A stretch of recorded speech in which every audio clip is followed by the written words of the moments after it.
Hello everyone, welcome back to SkillWeb.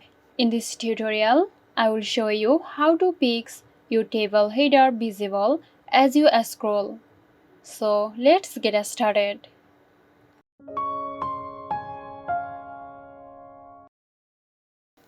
Begin by opening Microsoft Excel workbook containing the table you want to work with. Click on the row below or the column to the right of the section you want to fix. Now head over to the View tab located in the Excel toolbar. Click on Bridge Pans from the toolbar options. You will see a drop-down with different bridging options. Select Bridge Pans. Excel will fix the rows above and columns to the left of your selection, making them constantly visible as you scroll through your table. So that's it. Hope you found this video helpful. Stay tuned for more helpful tutorials here at SkillWeb.